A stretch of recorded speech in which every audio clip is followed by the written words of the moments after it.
Teacher, bakit? Hindi naman kita kadugo. Sir, ma'am, teacher, guro. Please excuse me for making this spoken word poetry. I'm sorry for being absent-minded from your class today. Hanggang sa hindi ko na kinaya. Kasi ako'y talagang pagod na sa maghapong kakatingin sa pisara at itong aking mga mata ay pikit na pero si teacher, hindi ako tinitigilan. Panay ang hampas ng stick sa pisara, pinapagod ang sarili para ako'y matutong makinig, magsalita, magbasa at sumulat sa mundong ubod ng panghuhusgang nag-iiwan ng sugat at salamat. Dahil sa iyo, mas marami akong natutunan. Mga karanasan na hindi ko malilimutan, mga karanasan na humubog sa aking murang isipan, mga karanasan na aking muling babalikan sapagkat maraming guni-guning pumapasok sa aking isipan. Mga katanungan na nais ko'y iyuring masagutan, pero huwag ka sanang kabahan sapagkat itatanong ko lang, Teacher, bakit? Hindi naman kita kadugo. Naalala mo pa ba nung tinuturuan mo akong mag-abakada? Anino ko'y nasa classroom ngunit isip ko'y naglalakad na sa kalsada. Huwag ka sanang magtaka dahil alam kong nararamdaman mo na ang pagod at gutom sa maghapong kakadada para lang matutunan naming magbasa hanggang sa umabot tayo sa tao waya. Sa tuwing nasisermonan mo ako, ramdam na ramdam ko ang pagmamahal mo.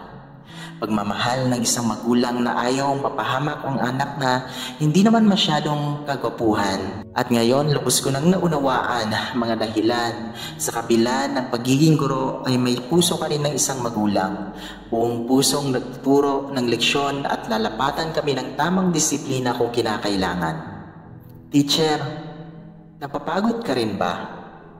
Bakit hindi bakas sa masayahin mong mukha? At kahit alam kong nalulungkot ka, nagagawa mo pang magpasaya. Alam mo, sa tuwing nagkukwento ka, parang napakasayang maging gurong tulad mo. Pero wait lang ha, akala mo siguro makukumbinsi mo ako? Ang hirap kaya ng pinaggagawa mo. Sa murang isipan, ako'y namulat sa kahirapan. Kahirapan na maaring maging dulot lalo na kapag walang pinag-aralan. Kaya naman nakinig sa leksyon mo at mga bagong kaalamang ibabahagi ay inaabangan. Sa kabila ng lahat, iyong naunawaan na pagiging pasaway ko ay parte ng pagiging kabataan. Teacher, kapag pagod ka, pwede ka namang magpahinga. Hindi naman siguro titigil ang mundo mo kapag may bagsak akong subject, lalo na sa matematika. Subukan mo namang mag-travel at magkaroon ng full-time sa iyong pamilya. Kung kami ngang 50, natuturuan mo magbasa. Yung anak mo ba, nabibigyan mo pa ng panahon para turuan kapag pagod ka na? Oo, hindi tayo magkadugo pero bakit yung pag-aalala mo'y nananalaytay sa aking puso? Huwag mo namang ipamana sa akin ang pagiging guro sapagkat sa totoo lang, mas gusto kong maging artista kaysa sa magturo.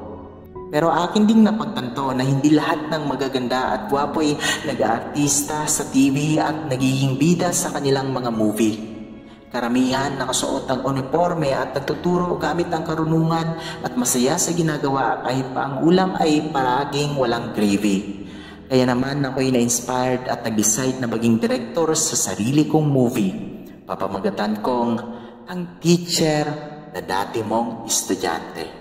Ikaw yung alamat na kailanman hindi pa nabibigyan ng sariling pamagat sapagkat sa kadakilaang mong ginagawa walang salitang makakatapat. Kaya naman huwag mo isiping na isulat ko to dahil sa Teacher's Day. Sadyang nahiligan ko lang sumulat itong tinatawag nilang spoken word poetry. Teacher, tanong ko lang, sa espesyal na araw para sa'yo, ano pa ba ang hinahangat mo? Uulitin ko, araw mo to. Alam ko namang tumatakbo sa isipan mo. Kung hindi ang taasan ng sweldo, malamang hinahangat mo na sana balang araw ang mga estudyante mo ay maging successful sa pinapangarap nilang mga trabaho. Uulitin ko po, promise, last na to. Ano pa bang pinapangarap mo para sa sarili mo? Teacher, bakit? Hindi naman kita kadugo.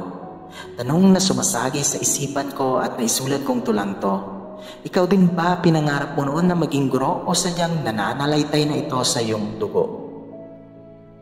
Teacher, bakit? Hindi naman tayo magkadugo pero iisa ang nilalaman ng ating puso. Hindi tao, hindi hayop. Nangyayari sa isang lugar at ito ay ang pagtuturo. Isa kang instrumento kung bakit ako natuto.